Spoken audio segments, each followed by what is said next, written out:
நமஸ்காரம். எல்லாருக்குமே என் அன்பான வணக்கங்கள். இன்றைக்கி நம்ம பார்க்க போகிறது வந்து 274வது வீடியோ.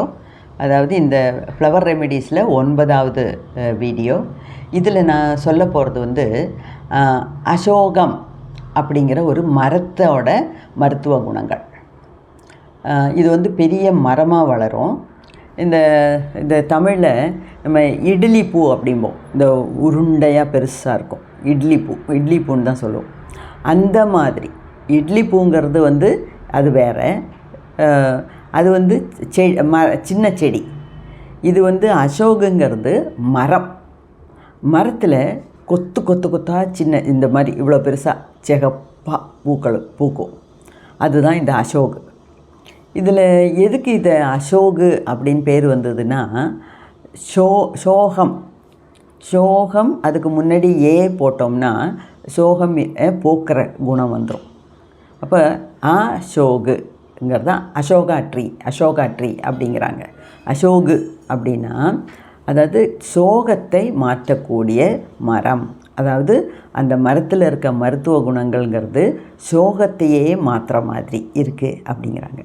என்ன சோகம் அப்படின்னா, இந்த பெண்களுக்கு உண்டாகிற சில விஷயங்கள். அதாவது மாதவிடாய் காலத்தில் சிலவங்களுக்கு ரொம்ப வயிறு வலிக்கும். வேலைக்கு போகிறவங்களாம் கூட வேலையே அன்னைக்கு லீவ் போட்டு வீட்டில் உட்காருவாங்க. அந்த மாதிரி சிலவங்களாம் வயிறு வலிக்கும்போது தரையில் கடந்து உருளுவாங்க. அந்த மாதிரி நல்ல பெயின் இருக்கும், வலி இருக்கும். ஸோ அந்த மாதிரி வலி இருக்கும்போது, ரொம்ப ப்ளீடிங் இருக்கும்போது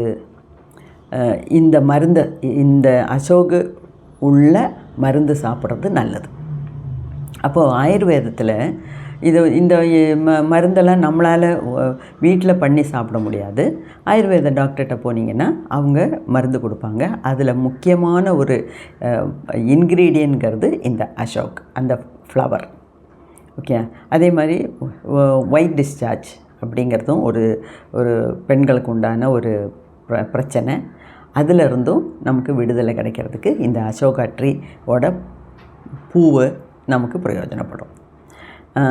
அது மட்டும் இல்லை, இந்த ஸ்கின் சம்மந்தப்பட்ட, தோல் சம்மந்தப்பட்ட எல்லா வியாதிகளுக்கும் இது ரொம்ப நல்ல கைகண்ட மருந்து. அதாவது அந்த மரத்தோட இலையை எடுத்து அந்த மஞ்சளோட வச்சு அரைச்சி இந்த புண்ணு, கட்டி அந்த மாதிரியெல்லாம் வரும்போது அதுக்கு மேலே போட்டால் 10 போட்டால் சீக்கிரத்தில் குணமாகும்.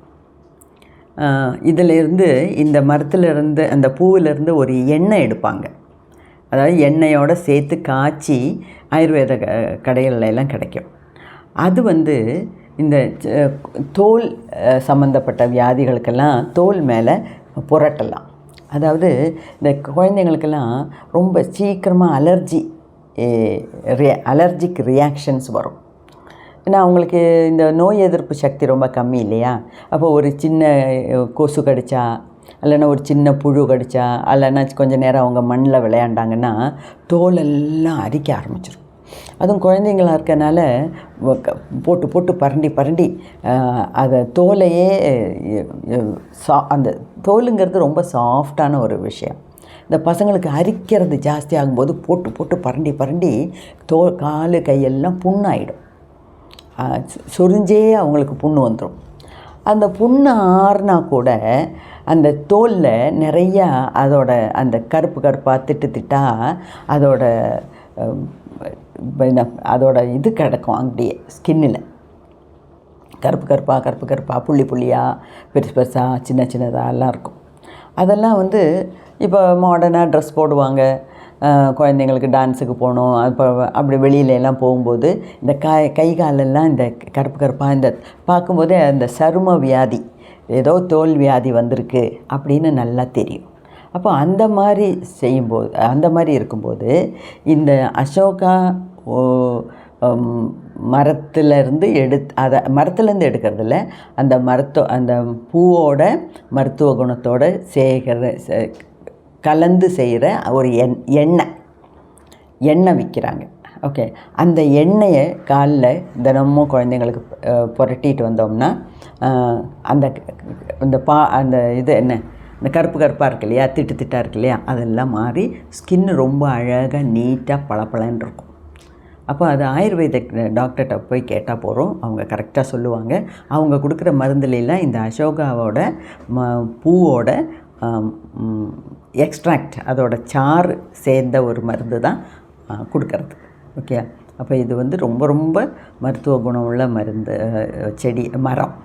ஓகே, ஸோ இதை பற்றியும் உங்களுக்கு தெரிஞ்சிருக்கணும் அப்படிங்கிறதுக்காக தான். ஏன்னா இந்த குழந்தைங்களுக்கு காலில் இந்த ஸ்கின்னு டிசீஸு அதெல்லாம் வர்றது, அதே மாதிரி லேடிஸ் விஷயத்துலேயும் இது வந்து ரொம்ப பிரயோஜனப்படும். ஓகே, ஸோ அடுத்தது வேறு ஒரு முக்கியமான ஒரு பூவை பற்றி அடுத்த வீடியோவில் பார்க்கலாம். வாழ்க வளமுடன்.